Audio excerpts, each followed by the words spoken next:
欢迎杨紫，来。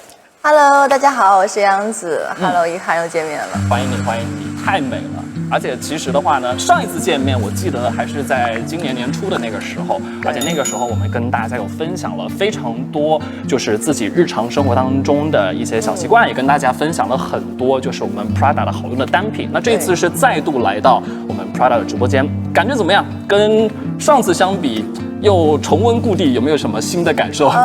我觉得还是很开心，而且很有小期待。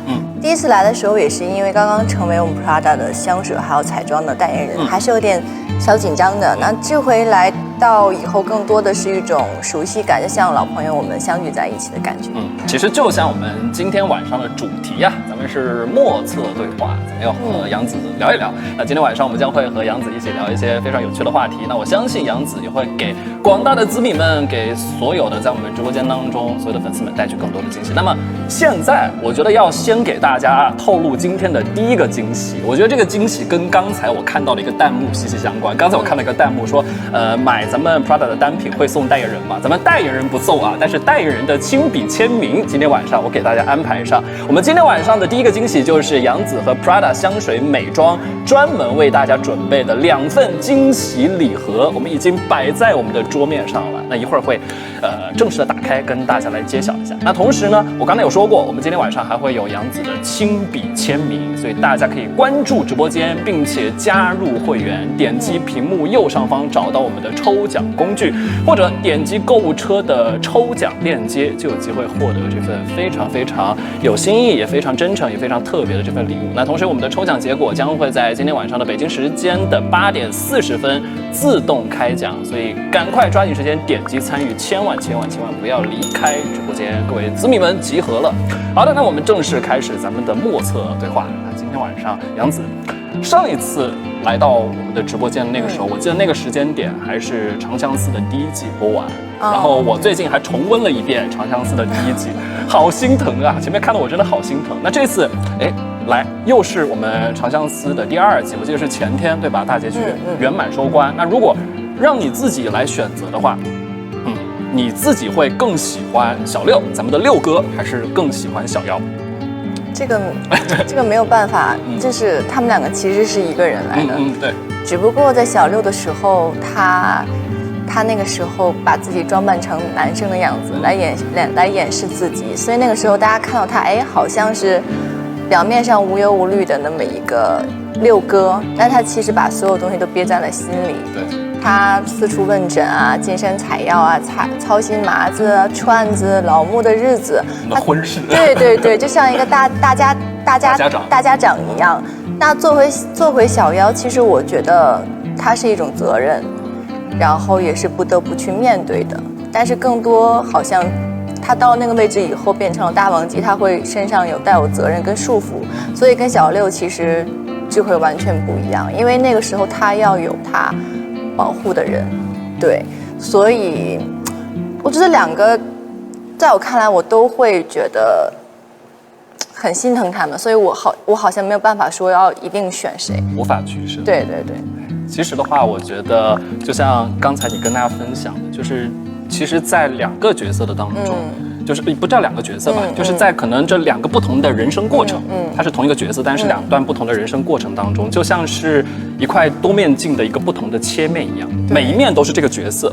那同时呢，也不但全都是这个角色，但是每一面都有他自己的故事性，有它的深度，有它的独特和它的迷人的地方。那既是就是自己的一部分，这个角色的一部分，又超越了这单一的这样的一个角色，而且其实都让人坚强的让人特别的心疼。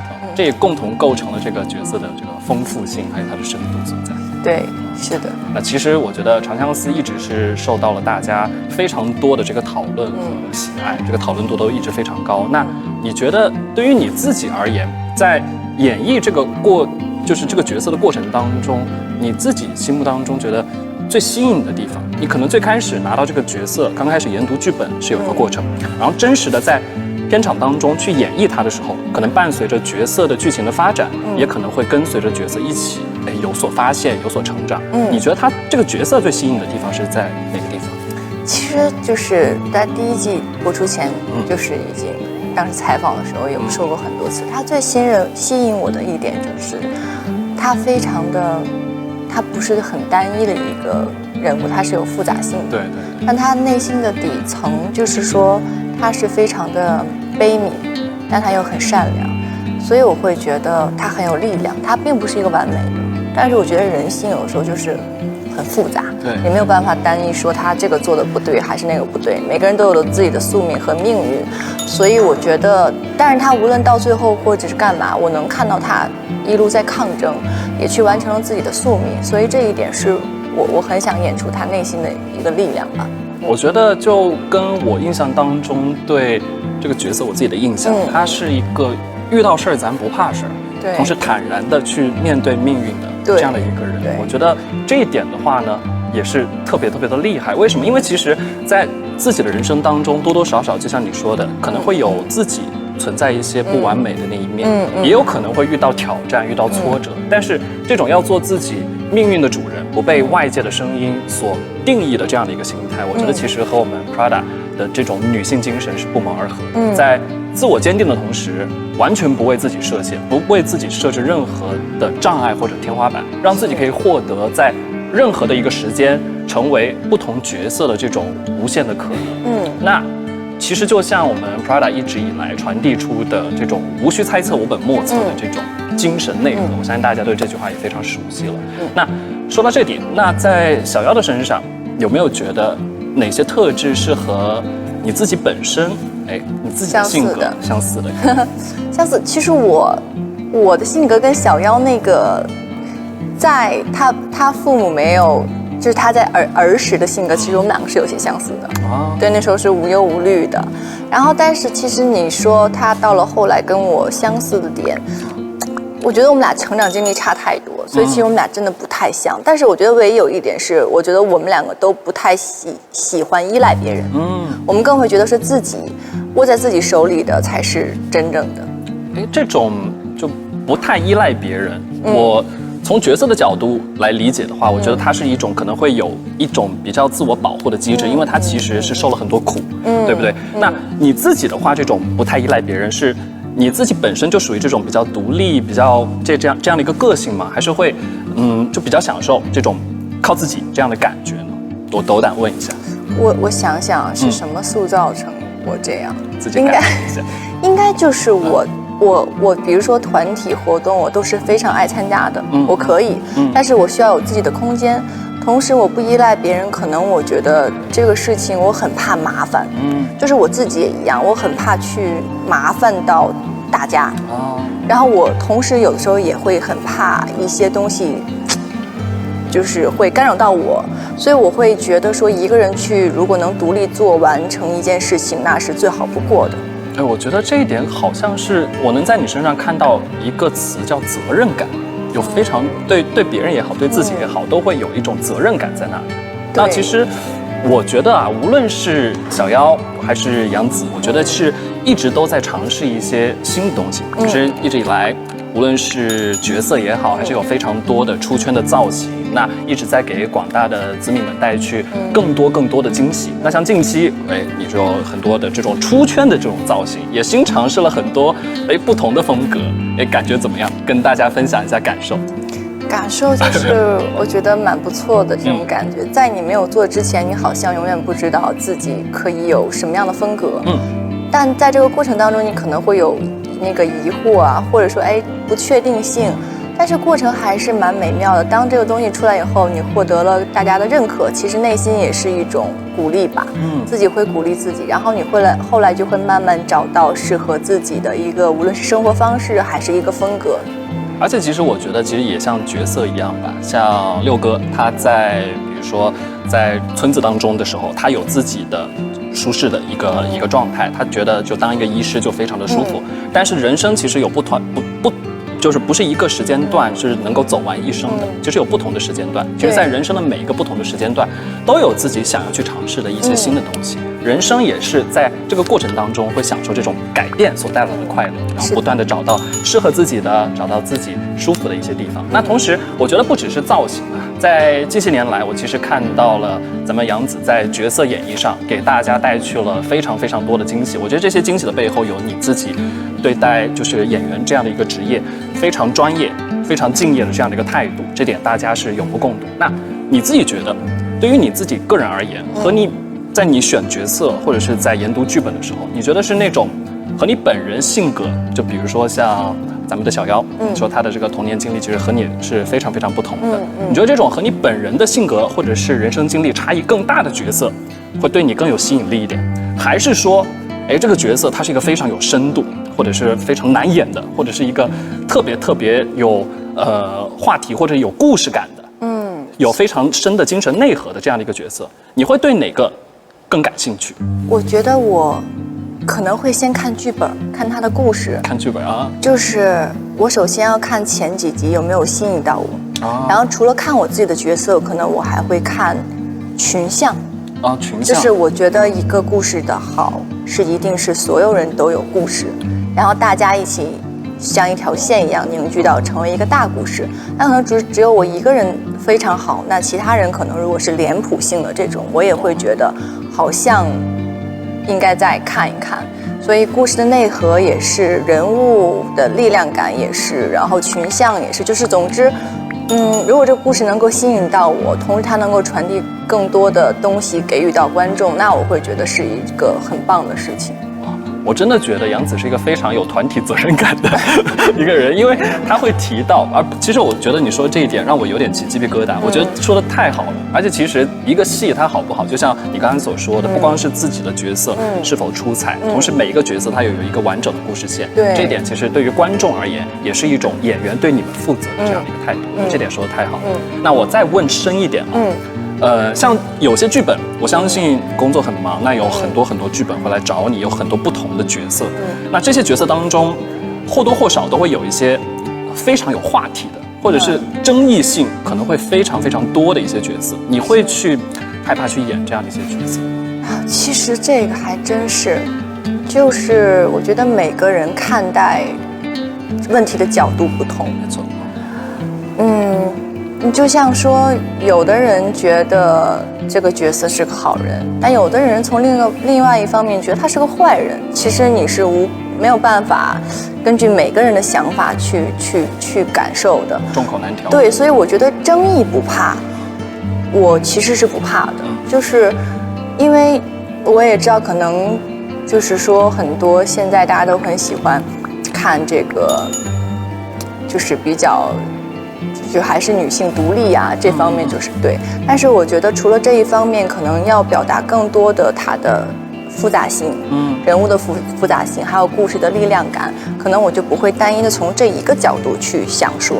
对，我觉得我可以让，就是我觉得我在演人物的时候，我会觉得这个人物可能有时候是不完美，或者他有些小缺点，其实都是非常正常的，这才是一个真正的就是我们大家生活中的样子。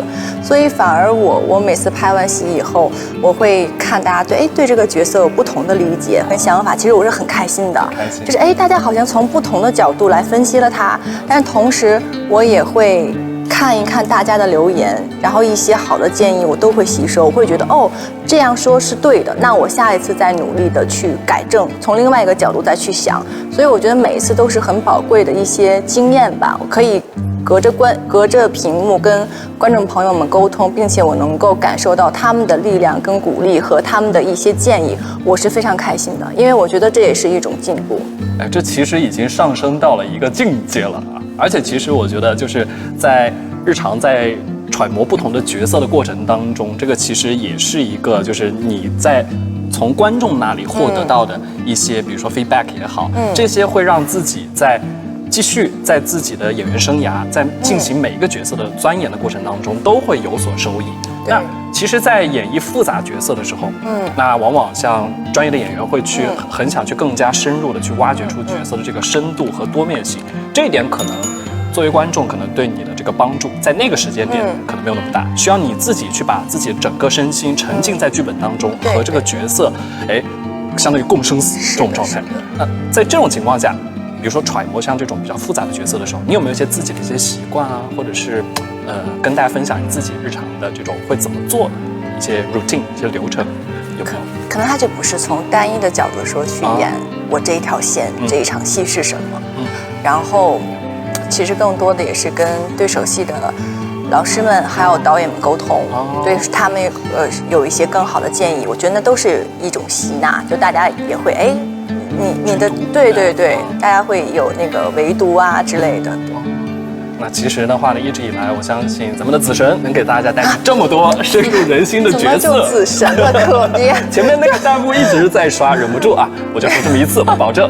其实真的，就杨紫一直以来给大家带去了非常多深入人心的角色，就像他刚才跟大家分享的一样，大家真的能看出他对于自己工作的这份专业度以及用心的程度，以及对于观众的这个意见的合理的这个采纳。那刚刚我们其实聊到了关于角色多面性的问题。那其实像每一个杨紫你自己饰演的各个不同的角色一样，其实每一个在日常生活当中真实存在的人身上会有更多的矛盾点。那其实有的时候矛盾，也是可以共存的。那就拿你自己来说一下，你觉得你自己身上有没有一些矛盾的点能跟我们分享一下？当然，我觉得每个人都会有矛盾的点，就像我也不是单一的，就是积极向上、充满能量，就是他肯定在这过程当中，你会遇到很多内心的小恶魔，或者在这个有很多今天觉得这样好，明天觉得那样好，但我觉得都是一件非常正常的事情，对。然后其实，当我的朋友他们有这个产生这个想法的时候，更多的是我是一个倾听者啊，对，我会觉得这每个人其实都是一样的，然后我会想办法去开导他们。就每个人，我就好像在身上有很多这种矛盾点吧，就是看你怎么去化解它。那我再加一个小问题哦，就会有没有一些自己就是性格上反差的一瞬间的出现，或者行为上就是比较突然想叛逆，亦或者说你刚才就说你的朋友会去来找你来倾诉，你会帮他们开导，有没有一些时间点是你会去找他们主动去倾诉，或者需要他们来帮你开导，或者是你自己日常生活当中反差叛逆的那一面会有吗？小恶魔的一面？会，就是就大家可能都觉得我是一个非常那个活泼开朗的人。这个给我造成了一个很大的困扰，就是我也不是24小时像发动机一样，但是因为你知道，就是大家对你的这个期盼都是觉得你像阳光一样照耀大家，你内心好像有的时候有一种责任，就是我无论面对认不认识的人，可能他们看到我都需要用我100%的这种能量去感染到他。但其实这是一个很大的困惑，因为有的时候其实我并不想说话，然后可能我很累，我就想在现场这么坐着，但是这时候可能大家就会说，他怎么不开心了？他生气了。你就需要说，我其实没有不开心，我只是单纯的不想讲话。我就想静静。对，所以就是我有的时候反差，就是我可能不说话的时候，我这一天可能都没有表情。对，但我真的没有不开心，我只是想让自己放空休息一下。放空休息一下，听下来让人有点心疼啊。没有，这没有心疼，就是说我并不是一个完全就是特别24小时会很活泼的人，所以有时候比如跟那个朋友们一起吃饭，然后有新的朋友，然后他们就会问说，杨紫不是很活泼吗？她怎么了今天？我说那是因为我也不太认识，就是我也会有害羞的一面。还蛮 real 的。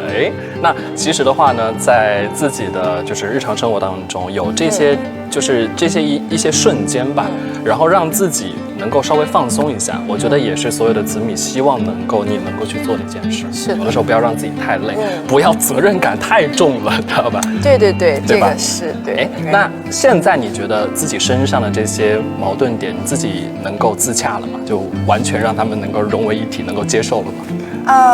我接受，我现在接受我所有的优点，我也接受我所有的缺点。我觉得这个太正常了，我不会那么严苛的再去让自己去想这些，然后我也会努力的去平衡这些矛盾点吧。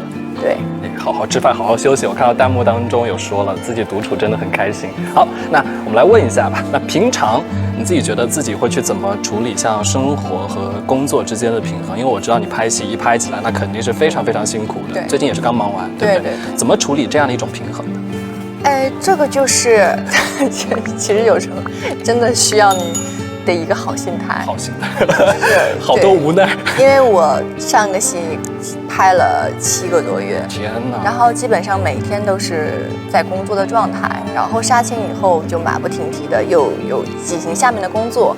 其实是说想有一点点的疲惫，就是想给自己稍微放一个小缓的假，对。但这个时候就是，比如收工以后，我会让自己去放空，遛弯一下，或者吃一顿美食，就是给足够的一个休息的时间吧，还是要给足够的休息时间给自己。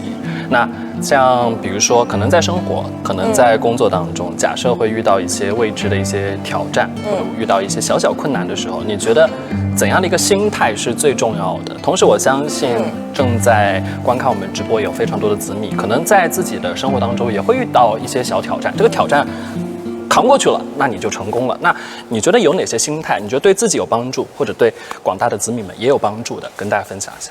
就是千万不要去想没有发生的事情，就是活在当下。活在当下，就是你如果人太焦虑，总是会想着未来的事情，你这一天都会觉得哇，我处在一个焦虑的状态下。就是你还是要调节自己的心态，让自己尽量的乐观一些。不要去想那些让自己焦虑的事情。调节心态，同时活在当下。那同时不去焦虑还没有发生的事情，让自己的心态放平。那说到这里，那其实刚才你有提到，就是无论角色也好像你自己刚才也说到，其实我觉得你身上是一点缺点都没有，在我看来就是完美的状态。那但是像你这么有责任心的人，我觉得你对自己的这个要求，在自己内心深处可能会一直非常高。那你觉得自认为啊，就你自己心目当中觉得还有哪些就是觉得自己还需要完善的，还需要做得更好的，对自己更进一步苛求的一些地方吗？当然还有，我不可能是一个完美的人，我身上也很多的小缺点。你觉得我好是因为我们不熟？肯定展现我肯定会展现我最好的那一面，大家都一样的。好的。那在你自己看起来，你觉得像就是这种真正的一个强大，是你自己会去怎么定义？你会去大胆的去接纳自己的不完美，这会是你看上去的一种强大吗？还是觉得就像你刚才说的，心态平和，做一个情绪稳定的人，亦或是什么？跟大家来分享一下。我觉得首先是身体，有一个健康的身体，健康体魄，然后内核稳定，积极向上的态度。我觉得这个就是。其实是三位一体啊。对，好的。好，那我们现在聊一些轻松的。哇，刚才的话题聊得好深啊。我们现在聊点轻松的。那刚才其实聊了工作，聊了角色，聊了戏。那你现在的话，对于你自己日常生活的这个状态来点评一下，还满意吗？我觉得我是满意的，因为我有非常这个家庭，我的爸爸妈妈都很爱我，然后我有一份我非常爱的工作。我觉得这还有什么不满足的呢？我加一个小问题，如果10分你打分的话，你大概打个几分？10分啊，现在的状态。现在状态。那8分吧。8分，对，很不错。那工作之外的时间会怎样去想着让自己放松？你刚刚其实有提到，比如说工作的时候啊，休息的时候可能会去就吃美食啊，让自己放松一下，独处一下。那工作之外，日常生活当中有没有一些特别的方式和习惯？去 City Walk 一下，City Walk 一下，对，然后吃饭，有的时候喝2杯。好的，对，好的。那这个 City Walk 是鉴于你当时所在的任何一个城市都可以？对，是的，随意的，没有目的的这种。没有，因为我昨天就是收工以后就是大概9点多10点了吧，然后我就下去 City Walk 了。我觉得得走了有，我姐说我们走了得3-4公里，3-4公里，哇，好像是，反正他可能看那走了很久，但我觉得就很开心，也感受不到累。那结果今天我的腿感觉好酸在当时的话，应该整个身心非常放松，而且 City Walk 是一个非常方便的，让你去从深度去了解这个城市的一个方式。对，而且在这个路上看到了很多不一样的人，你就会觉得，哎呀，真的是每个人都有自己的生活，很有意思。昨天看到有一个直播的朋友，他在路上，因为我没有看到他那个手机在直播，我是跟我妈妈还有我姐姐，我们走着，突然看到前面有一个人满头大汗在那儿，就像抽搐在跳舞，然后我就好害怕，他正好是在一个路口，吓死我了，我以为他下一秒要掏刀了那种，因为当时也有几个人也是那种然后我就拉着我姐跟我妈。赶紧，好像有个台阶，差点我妈说她鞋都差点被我拉飞了，因为我想先跑。后来他们说那个人在直播，然后我一看，哦，他原来在旁边，他是在跳舞哦，所以我觉得真的都很有意思。生活当中点点滴滴有很多很好玩的一些小确幸的一些时候。好，那接下来时间呢，我想有请就是跟大家来分享一下这个后续的这个工作计划。不好意思，我又把你拉回了工作了。对，就是会也会给自己休息时间的，然后但是还是有一些活动跟拍摄呀，也会跟大家见面。好的，那所有的子民们可以多多期待一下，你们真的吃得太好了。好的，那么今天在我们的直播间，我们刚才其实在开场的时候就跟大家有说过，咱们的杨子也为屏幕前的各位粉丝朋友们带来了丰厚的礼品。那中奖的朋友可以获得我们 Prada 香水美妆代言人我身边的杨子他的亲笔签名，以及夏日限定香水唇膏礼盒1份，已经摆在我们面前了。那所以大家抓紧时间点击我们屏幕右上方找到抽奖工具，那同时呢，或者点击我们的购物车找到对应的抽奖链接。那抽奖的结果会在今天晚上的8点40分自动开奖，千万不要错过。掐指一算，离现在是不到15分钟的时间了，所以赶快号召咱们的子民们，赶快来到我们的直播间当中，赶快抢起来。好的，那接下来时间，刚才其实刚才杨子跟我在聊的时候啊，我听到就是其实想给自己放个小假吧。那在休息的时候，你自己会想要去旅行吗？或者有没有特别想去的地方？最近？可以去旅行，可以在这个周边的玩一玩。周边玩一玩。最近有什么特别想去的一些地儿吗？现在还没有，对，还没有这个计划，还没有计划，对，再看看。好的，那这几天的话呢，也是来到了上海，那我们想。前面已经说了，应该是在上海有 City Walk。对。那喜欢 City Walk 的感觉，包括刚才你跟我们分享的原因，那其实我相信有很多朋友，一直都非常心疼你，因为其实你工作非常辛苦，大家都以为你在日常生活当中可能休息的时候会更愿意去自己独处、自己宅着，但没有想到你是会更愿意去在街上去看众生群像这种感觉。那你觉得自己在片场，假设有时间的话，你比如说今天要在一个地方，比如说可能要拍戏，要忙工作，那比如说收工了之后，你也会去 City Walk 吗？会，会，只要在这个能够收工早的话，我都会在那个城市走一走，因为我很想看看那个城市是什么样子的。我觉得可能开车或者你去干嘛，你感受不到一个城市它的样子，你只有靠自己走路，那些去那个小街小巷，才能真正认识到它。没错，而且在现场，其实你也能够，就比如说我上个戏，它那个戏里面有小马、小驴，各种小动物，还挺治愈的。我就会发现，其实动物很有灵性，因为我有一头小驴，它是跟了我7个月的，在戏里，它到最后它见到我，它是认识我的，它会就靠在我的怀里，我们俩就这么抱着。哇！然后他们就在监视器上说：“你俩什么时候这么好？”我说：“我也不知道，我就是跟他就是聊天，他就好像听懂了。”就很有意思。其实我觉得动物是有灵性的，对，其实，在跟大自然接触的过程当中，大家会发现大自然也会是有这种非常治愈的这种感觉。对，那其实大家在自己的日常生活当中，如果像杨子这样，如果假设有子米，比如说工作压力比较大，这日常生活当中工作比较辛苦，不要忘记去大自然当中，多去跟自然进行深入并且亲切的一个接触。那其实的话呢，说到大自然，那就不得不提到我们接下来要跟大家隆重分享的我手中的这款，我相信杨子已经提前有试用过了，就是 Prada 全新推出的我本莫测花镜香水。那为什么要说这个？来，这瓶我先交给你，你可以把玩起来。好，那为什么要说这个？因为其实的话呢，听它的名字叫花镜，花朵的花，境界的境，就能感受到它和自然的这种清新的结合之处。那这个杨子还记得，就是第一次收到它时候，当时的一个感受是什么吗？跟大家分享一下。我之前因为给大家推荐过，一直在给大家推荐那个经典款嘛，然后这款刚刚出的时候我就收到了，我打开的第一时间我就觉得非常清新生动的花香调，对，非常适合夏天。没错，那这款新香的特色，刚才你说的也特别好，就是非常清新，是没有一点脂粉感，它就是我们 Prada 我本莫测香水系列的一款全新花香调的香水。那接下来时间呢，我们将会邀请杨子一起，我们在现场来再度来体验一下。来，我们来感受一下，体验一下我们这款新香。感觉如何？那其实从你的表情当中就能看出，就是对这款新香的这个喜爱。那相比你刚才提到的，就是咱们的经典版的香水，那这款新香，其实我刚刚喷上去，它的这个香味才刚刚开始挥发，那给你带来了哪些不同的感受？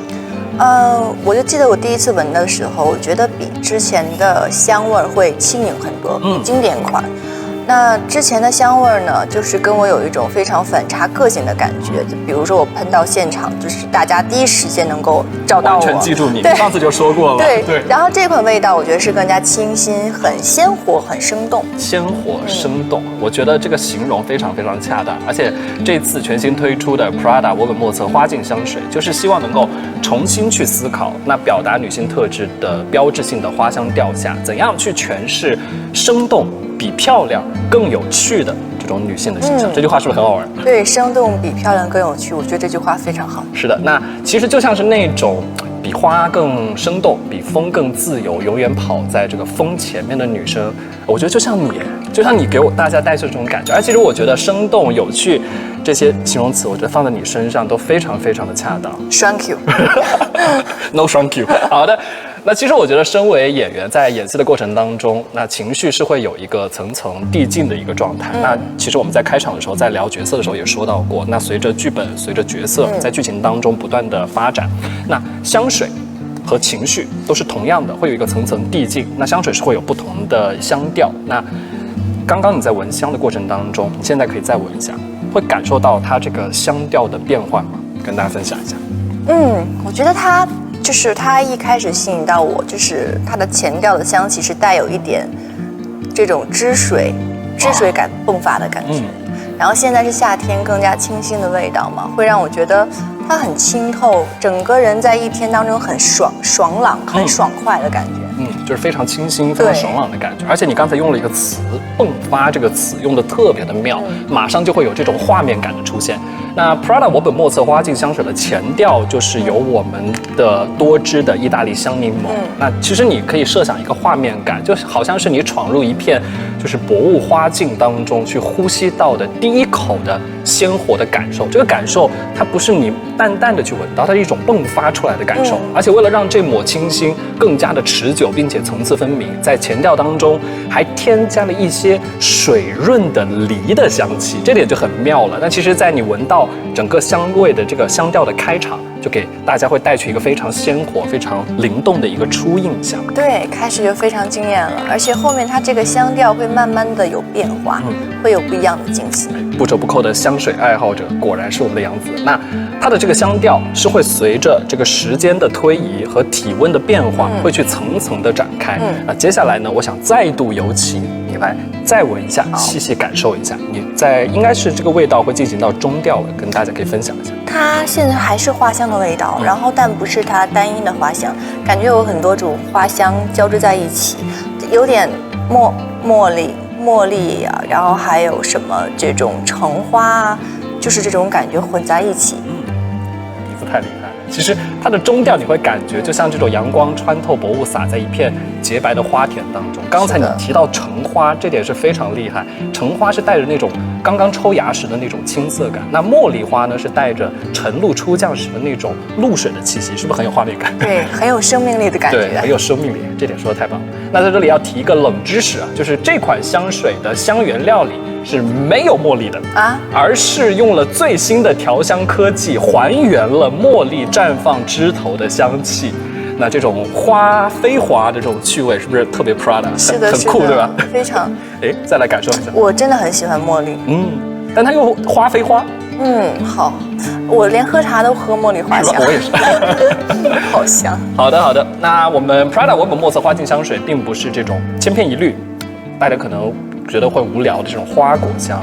那它是有一个基调在里面的，有一种若隐若现的白麝香贯穿始终。大家闻到它的时候是一种非常温柔的拥风入怀的空气感，但同时呢又带着清爽的感觉，就好像是第二层肌肤般那种轻盈感在那里，很适合。就像你刚刚说的，比如说在片场假设收工了，可以让自己放松一下。对。其实很像就洗完澡的那种感觉。哎，对你这个形容特别好，我觉得就像那种刚刚沐浴完，是，然后去到深夜或者是清晨的，带着一点薄雾的，那薄雾应该是清晨，清晨那种薄雾的花田当中，对，你去感受一下那种花香和清爽的这种感觉，共存的这样的一个感受。那刚才我们其实提到一句话，就是生动比漂亮更有趣。那我觉得 Prada 是一直以来带给我们非常多的惊喜。那这一次 Prada 也是采用了，包括杨子你也很熟悉了，是颠覆传统设计的三角瓶身，所以斜放也是非常的锐意和前卫的。是的，那这一次的颜色，哎，其实也是蛮特别的，和它的这个你喜欢吗？它这个颜色淡粉的那种感觉，是的，跟它这个清新的味道，我觉得很配。我们这次香水液体的颜色呢是那种空气粉，那看起来是非常非常的轻盈和灵动的。那搭配上我们这个黑色的瓶盖，直角和弧度边角的这样的一个碰撞，又依旧是在表达我们 Prada 莫测女性的内核，有棱角，但同时又不失柔和。对，从外到内我都能看出它的设计感。谢谢咱们代言人的认可。那没错，我们 Prada 重磅新品我本莫测花镜香水，这个夏天会让 Prada 秀场的花香穿在你的身上。那现在下单限时加赠我本莫测经典版，刚才其实我们杨子也提到过的，是我们的复刻珍藏装7毫升，那一次性大家可以 get 2款明星香味。那刚刚我本莫测花镜香水的这种清新、这种自由的气息，让大家觉得就应该好好去享受这个假日。那前几天我也是在网上可以交给我反映一下，我在网上是看到你是刚刚杀青啊，那最近这几天是算是你的假期状态，对不对？我觉得应该算是，就我觉得这样的工作其实也是大家比较放松，对，放松的。太好了，感觉熟一点了。好的，那最近有没有一些特别的一些假期的一些计划，能跟子民们分享一下？我可能得先忙完这段时间，先回家收拾东西，因为从剧组回来感觉像搬了个家。把这些收拾完了，陪家人啊，看看有没有休息时间可以到哪里玩一下。还是要陪家人，家人也肯定很想你。平时可能工作也比较忙，那平时日常生活当中，你会怎么去向自己的家人去表达自己爱的方式？有没有一些特别的方式？哎呀，我平时我不说的是吧？对我怎么感觉跟六哥有点像？也不是，就是现在越小的时候还会，现在越长大越害羞吧。我觉得家人之间好像说肉麻的话很奇怪，对。但是有时候情感表达可能突然到那个份儿上的时候，偶尔会猛的一下表达一下。但是我爸妈的态度就是我妈就是那种，她会觉得也很开心，但她也不知道怎么回复我。他就好的，收到。哇，真的典型的就是父母的那种回答，说睡觉吧。睡觉。爸妈我爱你，收到，睡觉吧。好的。那对于你自己来说，你觉得像表达爱的方式，你觉得最重要的是什么？你觉得是给你3个吧，比如说是礼物，一份非常真诚的、真心的礼物，还是陪伴，就是和他们在身边，还是什么？我觉得陪伴是最重要的，但是礼物也非常重要。礼物也非常重要，因为前段时间不是咱们这个变色口红出来了以后，还有香水，我就拿给了我妈。她其实非常的开心，是吧？就是她能觉得说我在惦记着她，而且我说是新款哦，我先给你喽。对，我妈妈是会有一种非常那种自豪的感觉。对，而且你又是咱们的代言人，对吧？她更自豪了，对吧？那其实刚才你有提到，就是如果要在夏日送礼的话，那一定要推荐我们 Prada 全新推出的，能够变色的哦，是我们全新的透光唇膏。刚才杨子也提到了，这个给你来玩一下。没错，就是我们的莫测蓝 U001。那我自己个人也是非常喜欢这款单品。那跟大家来分享一下你第一次看到它的时候，那个时候的心情和状态吧。我特想把它吃掉。对，它闻起来是那种鸢尾花的香气，特别好。就是我小的时候，就是会觉得小时候有一个梦想，这个拥有自己的口红。然后那个时候觉得口红就是很像能吃的东西，对，就很像它是个巧克力啊什么的。然后这个唇膏刚刚出来的时候，我就觉得它很香。其次它是蓝色的膏体，是那种 baby 蓝 ，baby blue， 没错。然后涂在嘴上就是很润，然后它就马上会变成粉嘟嘟的颜色。它现在是完全是我的必备款。是的，它是真的非常非常好用。而且其实我之前是在网上有刷到这支口蓝，我还没有试用过，我是1秒就被吸引了。那真的是从来是没有见过就是这么有趣的这样的一个颜色啊，是。真的是让人猜不出。其实刚刚就是在我们的直播间的弹幕当中，我就看到有一些的咱们的紫米，可能也是咱们的观众，有些粉丝在说，这个涂上去真的会是蓝色吗？我想告诉一下大家，首先颜色非常有趣，它是今年非常流行的低饱和多巴胺色，我们叫它莫测蓝，真的是让人看到它的时候会猜它涂出来是不是真的是蓝色。那最终答案要不要跟我们揭晓一下？样子。对的，就是这个看上去是蓝色，莫测蓝，不管是从它的名字还是膏体都能，就是激发我的这个探索欲嘛。它涂出来的感觉就非常的惊喜，就是它涂出来以后，就是你看似它是个润唇膏，对，那结果你涂着涂着，它会过一段时间跟随着时间的变化，已经变成粉它会需要一点时间的变化。对。所以就是它非常的漂亮很美。比如说我去聚会的时候，一个自己的小心机，大家不都是素颜吗？然后我就会，涂上以后感觉气色很好，但大家好像觉得你没有涂唇膏，就没有涂那个口红啊，太棒了，这是真实的分享哦。对，而且就像刚才就是杨子有提到一点，就是它是能变色，是怎么变色呢？它是一种千人千面的粉，你在涂上去之后。我们的这个膏体，它会根据你嘴唇的不同的 pH 值，然后它会有一个不同的变化，大概会在3分钟左右的这样的一个时间，然后慢慢的呈现出，就是每个人的，应该算是定制的一个粉色，就会很惊喜，因为每个人涂上去，因为唇部的这个感觉是不一样的。我其实刚才因为我没有试用过，我刚才在跟工作人员开玩笑，我在说，那假设我今天比如说喝了醋，对，吃了醋，吃了饺子，然后我身边的朋友就是喝了苏打水，那2个人出来的这个颜色就会完全的不一样，有一种开盲盒的感觉，就很好玩。平时可以试验一下。是的，是的，而且我其实拿了很多到剧组也分享给了小伙伴们啊。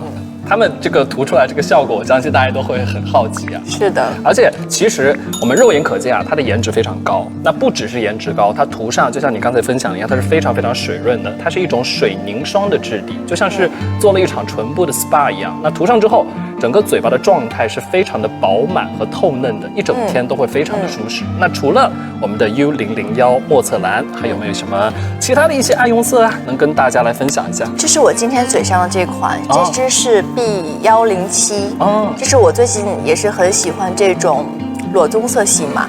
那像这个 B107，它是一个很有趣的低饱和红棕，就是以裸棕是底色，带有一丝这种热烈的红调，所以我觉得它既有 Prada 的高级感，然后又很台服色。我日常涂完全没有问题，那活动的时候也可以涂这个。是的，而且其实提到裸棕色口红，可能大家对于日常市面上的见到这种口棕，可能会觉得会给人带去这种比较沉闷的感觉，但是这支 B107的调色就完全不会。你刚才有提到一点，就是它有一丝丝的红调在里面。它会显白的同时又非常的衬肤色，整个的妆容就会显得非常有质感，而且显得非常的智性。而且我今天是叠涂了这个我们的 U001。有叠涂我是说会有点这种水。对。我觉得这样的一个叠涂的方式，就会让大家在日常生活当中就解锁很多不同的一个就是这样的一个涂的一个方法了。是的，所以它不止单涂好看，而且叠涂也非常非常的宝藏。是的，而且你刚才有提到，它闻起来也是一种非常 Prada 的味道。是的，就是你看这口红，它就是 Prada。就是你一看就Prada。是的。而且我发现啊，就是咱们杨紫的这个鼻子对香气真的是非常的敏感。那刚才我们提到的，我手中的这个 U001，我们的莫测蓝这支口蓝，那其实呢，它的这个香气的来源也是受到了 Prada 水印私藏香水系列的核心香调的启发。那细细闻一下，就像杨紫刚才分享的一样，就是能闻到这种非常的清新淡雅的鸢尾花的一个香气。对，闻起来非常舒服，非常好闻。我很喜欢。那现在的话，大家抓紧时间下单我们 Prada 透光唇膏、哑光唇膏，限时会赠送2支1.2毫升的明星随行箱。那无论何时何地都会是非常个性鬼马的 Prada 女孩。那刚才我们其实和杨紫有聊了很多爱的话题，来交给我，聊了很多关于爱的话题，也感受到了爱的这份细腻和美好。那其实我们 Prada 的爱，我觉得就是藏在每次日常生活当中精心为自己在意的人准备的那份细节当中。那这一次我们 Prada 新推出的夏日限定香水唇膏也是蕴藏着莫测惊喜，我们接下来时间一起来看一下。好，哇，这个礼盒的这个外形，其实我们面前摆了一个，那这个的话呢，我们一会儿会邀请我们的代言人在现场正式打开。那我们首先来说一下外形，它融入了一个品牌最经典的三角元素。这里有个说道啊，其实在几何当中，三角形大家都知道是最稳定的一个形状。那你用这个礼盒送人，就象征着稳固的关系，我全世界和你最铁。那当然，它也加了很多新的小巧思。那接下来时间，我们想邀请杨子在现场帮我们打开看一下。可以。对对对，从上面。中间。对，小心。来，我帮你拿一下。大家看得见吗？很好看。上一次也是那个三角，但是它就是有点那种当时是情人节的那种感觉。是的。这次是换了一种，里面也是这种粉绿色啊配在一起。是的，非常有仪式感。而且其实这个打开的方式，包括我们礼盒内部的设计，也是充满了巧思。你可以看一下它里面的设计，花。对，有些立体的这种花。我刚演完那个戏《国色芳华》，就是演的我是弄花的，所以。今天就好巧，全部都是花，一切都藏在点点滴滴的细节当中，都是我们 Prada 对你的爱意。是的，那其实整体的这个粉绿色调的搭配，从视觉上来看就非常的清爽了，非常适合在夏日假期用来表达爱意。那刚才提到了情人节，那其实再过不久的时间啊，就是咱们中国传统表达爱意的节日。那加上呢花朵、云朵这些小细节，那刚好是我们这次礼盒想要表达的，给他莫测惊喜，爱意直达云端。我相信女生都会非常喜欢，对吧？是的。其实现在我可能这样展示，可能大家看不太出来啊。大家可以把它想象成一个云霄飞车的感觉。我其实本来想把它放在我的手臂上，我的手臂就是那个云霄飞车的轨道。它其实打开之后，就像那个云霄飞车过山车的那个车厢这种感觉。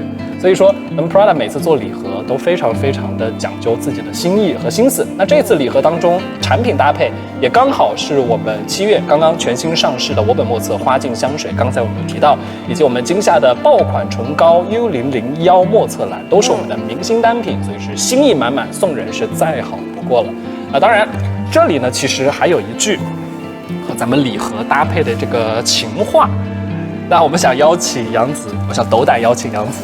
打开，同时呢，可以也读一下，然后同时给我们镜头前的子民们送给他们，好吧？好，来，有请您打开，谢谢。可以打开。我字写的比较潦草，比较难看啊，可能不太好认，可以吗？可以吗？很好看。好的，辛苦了。那接下来时间，你可以先看一看，同时呢，我们面向我们的镜头，我会来一个3、2、1打板，好吧？来，准备好，来3，大家准备好录屏喽，所有的子民们，请准备3、2、1 ，Action！ 怎么感觉还是在演戏啊？这个上面写的是，哎呀天哪！我看天空变成蓝色，落在你的唇间。我听风便传来你的香气，这样真好，你会一直在我身边。哎呀，这写的真是让人起鸡皮疙瘩呀！哇，有没有各位子女们收到了吗？好的，谢谢杨子，这个我就放到我们的礼盒上。那同时呢，这一次我们 Prada 香水唇膏礼盒重磅新品我本莫测花镜香水是搭配了今夏的爆款 U001莫测蓝变色唇膏，或是我们的断货爆款色 B101，可以是说把我们 Prada 的时髦魅力穿上身穿上唇。同时现在下单限时升级夏日限定礼盒，自用送礼都非常合适。那同时呢，我们还额外安排了我本莫测经典版复刻珍藏装7毫升，所以大家可以一次性 get 2款明星香味，以及限时加赠了 Prada 3角包，非常实用啊！那1620的价格可以一次性的带走 Prada 2款明星香水加爆款唇膏，再加上我们 Prada 的3角包，所以喜欢的朋友可以点击下方链接进行购买，不要错过。好的，那时间过得很快，我们的直播马上就会进入到尾声，这个可以先交给我，我来好好珍藏，放进保险箱。那同时在这里，首先要感谢我们所有的子民们今天晚上的热情参与。那么在我们的最后，我们送福利的抽奖结果已经在我们应该是10分钟之前8点40分的时候是自动开奖了。那本次活动我们设置了2个中奖名额，那今天中奖的粉丝朋友可以获得刚刚我们跟大家展示的此时此刻也在我们面前的我们夏日限定香水唇膏礼盒1份，以及我手中的最珍贵的咱们 Prada 香水美妆代言人杨子的亲笔签名，大家看得见吗？好的，那在这里首先要恭喜一下我们刚刚中奖的2位最幸运的粉丝，恭喜2位。那么中奖的小伙伴，请在今天的24点之前来联系我们的客服，那同时提供你们的账号以及你们中奖的截图，参与我们的奖品的兑换。那同时也要特别提醒一下，我们的奖品将会通过2个包裹先后寄出，那具体的发货信息可以咨询我们的客服。没有中奖的朋友，不要忘记，以后咱们 Prada 香水美妆的直播间要多多关注，未来还会有更多的惊喜。杨子会继续带给大家的。那在这里要再次感谢我们杨子今天带来的精彩分享。那最后的最后，有没有一些话想跟大家简单说一下？想和一直以来支持你、爱你的所有的子女们想要分享的？就是每次都是说，每次结尾都是，还是感谢大家一直以来的支持跟陪伴啊！我也会拍出更好的作品来回报给大家。谢谢你们。好的，谢谢杨子，我还以为你最后小恶魔会上身。好的，也不好在。谢谢杨子，今天真的特别开心，也希望大家要继续支持杨子，继续支持我们 Prada 香水美妆。那同时下一次的直播，我相信锦鲤也许就是你。好的，这里我们一起跟大家说拜拜吧。好，好的，谢谢，拜拜。下次见啦，拜拜。拜。